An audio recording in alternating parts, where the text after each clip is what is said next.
इसके बाद question number 3 में आइए बेटा। 3 अंकों की सबसे बड़ी घन संख्या है। 3 अंकों की सबसे बड़ी घन संख्या है।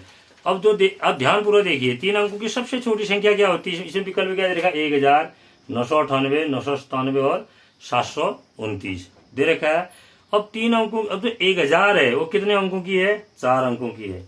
1000, ध्यान दीजिए, इसमें 1000 जो इसमें दे रखा है 4 अंकों की सबसे छोटी संख्या है 4 अंकों की सबसे छोटी संख्या। और किसका घन है, 1000 10 का घन है, 10 गुणा 10 गुणा 10, ठीक हो गया। तो अब इसके बाद जो घन संख्या होगी सबसे बड़ी, ये तो 4 अंकों की होगी, इसके बाद जो घन संख्या होगी वो किसका घन होगा, 9 का घन होगा।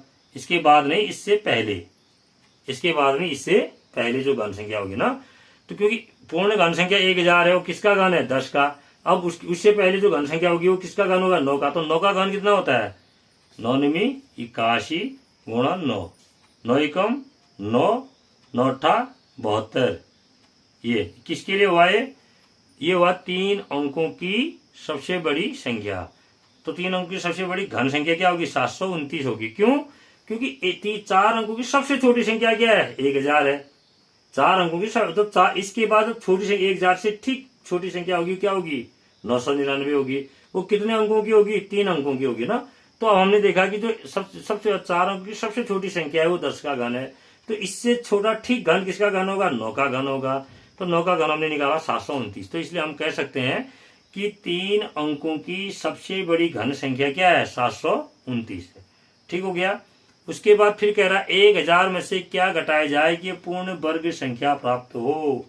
ये पूर्ण वर्ग संख्या प्राप्त हो, 1000 में से हम क्या घटाएं ताकि ये पूर्ण वर्ग संख्या हो। तो इसको कैसे करेंगे भाई, हम देखेंगे कि 1000 से ठीक पहले 1000 से ठीक पहले जो है पूर्ण वर्ग संख्या क्या है। तो हम 1000 का वर्गमूल निकाल लेते हैं, भाग विधि से निकालने की कोशिश करते हैं। देखिए ये क्या हो जाएगा, यहां से 3 3 9 हो गया हमारे पास, हुआ। और चलो अब इसी में मैं चर्चा इसी में करता हूं। फिर दूसरे प्रश्न में भी इसका जिक्र था। और 10 में से 9 कम हुआ, कितना हुआ, 1, ये हो गया 0 0। फिर 3 इधर भी ये वाला 3 इधर जोड़ देंगे, ये हो जाएगा 6। 6 का भाग हम 10 में देंगे तो 1 बार जाएगा, इधर भी 1, ये हो गया 61।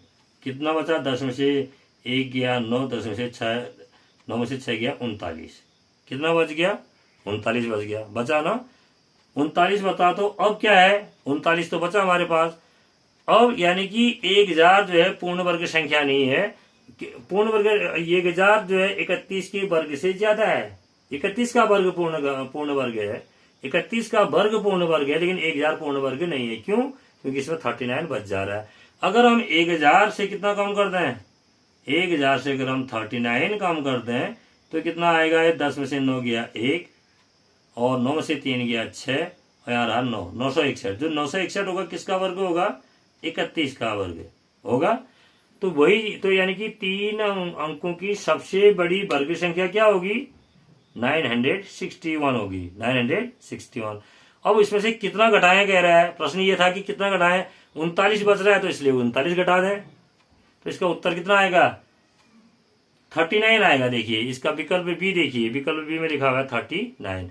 दूसरा इसमें क्वेश्चन सेकंड में था ना, 3 अंकों की सबसे बड़ी पूर्ण संख्या क्या है, क्योंकि 1000 जो है 4 अंकों की सबसे छोटी संख्या है।